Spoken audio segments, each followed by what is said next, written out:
Gagawa tayo ng palitaw. Ayan, meron na akong malagkit. Kuha tayo ng gusto nating size. Tapos bilogin natin. Ayan, bilog. Pisain. Lagyan natin ng cheese sa loob. Tapos bilogin ulit natin. Gawin natin pahaba katulad nung normal na palitaw. Yan. Palitaw with cheese. Diba? May gagawin pa akong isang flavor. So meron ako ditong may halaya pa kami. So kuha tayo ng mixture. Lagkit. Flatten natin. Lagyan natin ng ube. Kunti lang. Sakto lang. Ayan. Lagyan natin ng cheese. Tapos kulong natin. Pwede nyo itong lutuin ng ganyan lang, oh. Ayan. Lag lang siya. Kung ayaw nyo naka-flat. Tapos pisain. Pag lumabas yung ube, tago nyo para hindi siya umano sa tubig. Tsaka yung cheese. O, ayan. Tapusin ko lang to and then lulutuin na natin. So, ginanito ko na lang yung may cheese para alam kung ano yung kukunin. Yung walang cheese at yung may ube. Papakita ko sa inyo kung paano ko ginawa. Buha lang ako ng mixture. Binilog ko, ginawa kong log, tapos pinlatin ko siya, tapos nilagyan ko ng cheese sa loob, kinulong ko lang yung cheese,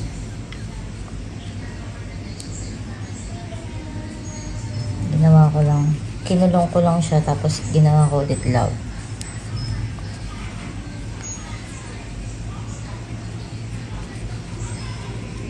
Ayan, ganyan. At ganyan yung may cheese.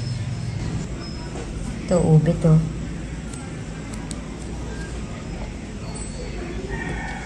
Ilan lang yung gagawin kong ube na palitaw. Titikman ko lang kung ano yung lasa niya. Yung palitaw na may ube. Ay, lumabas.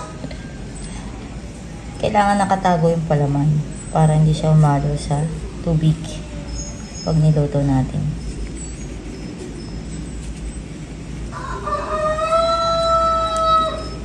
Ayan, ganyan. Tubig. Nagpakulo na ako ng tubig. Nilagyan ko lang ng asin.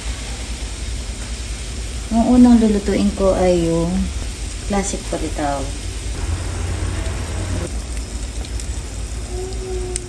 Kailangan kumukulo na yung tubig. Isang tip na masishare ko sa inyo kung nagtitinda kayo, kung gusto nyo mas tumagal ng konti yung life ng palitaw nyo, yung tubig na pagpapakuluan nyo, patakan nyo ng konting lihiya or yung lime water ba yun, yung sa English. May mabibili kayo niyan sa palengke at sa kahit saan supermarket malapit sa inyo. Konting patak lang dun sa tubig na pagpapakuluan nyo para mas tumagal yung palitaw. Ayan. May lumutang na. Sa luto na yan, may nakahanda ko dito nyog. Sa nyog naman, kung gusto nyo sumarap yung palitaw nyo, yung alangan ang bilhin yung nyog. Yung ano pa siya, malambot lang. Pag bibili naman kayo na yan, higa nyo lang dyan sa ito, luto na rin to. Pag bibili kayo sa mga nagtitinda ng nyog, sabihin nyo, ang gagamitin yung nyog ay yung pampalitaw para bigyan kayo ng alangan. Malambot lang yun. Mas masarap yung gamitin pag sa palitaw. Ang luto na siya. Mabilis lang yung maluto kaya huwag niyong iiwanan. Ayan, katulad yung lutang na siya. Yun yung luto na. Ayan o. Luto pa ako ng iba. Tatabunan nyo lang yan ng nyug. Ganito lang.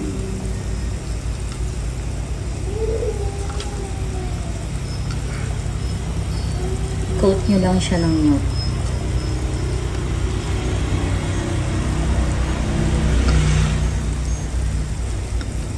Ayan o. Ang sunod ko na malulutuin na yung may ube. Ube cheese at ube. So, 6 na piraso lang to. Ayan.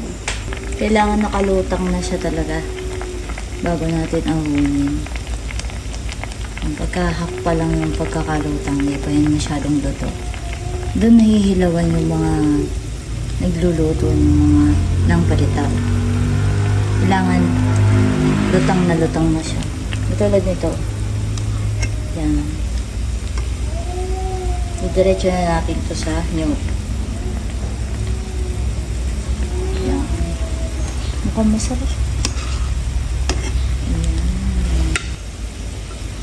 Hindi na kayo mamamali ng benta kasi kitang-kita naman yung ube. Sunod ko na niluluto ay yung may cheese. So, ganito yung ginawa ko ng may cheese para hindi mamali ng dampot. So, observe natin kasi mas makapal to. Siguro mas matagal to bago maluto. So, ingat lang sa paglapot. Kailangan laging palayo sa inyo para hindi kayo matasikan. Ayan o, may luto na. Kunin na natin. Diretso na natin sa sa nyug. Ayan o, luto na lahat. Cover na natin ng nyug. Then, i-plating na natin. Eto na, angels, ang ating palitaw 3 ways. So, meron tayo dyang cheese palitaw, tapos yan, ube, cheese palitaw, tapos ube, tapos yan yung classic palitaw. 'Di ba? Ang sarap niyan, promise. Try nyo na rin to, angels. Thank you for watching. Bye-bye!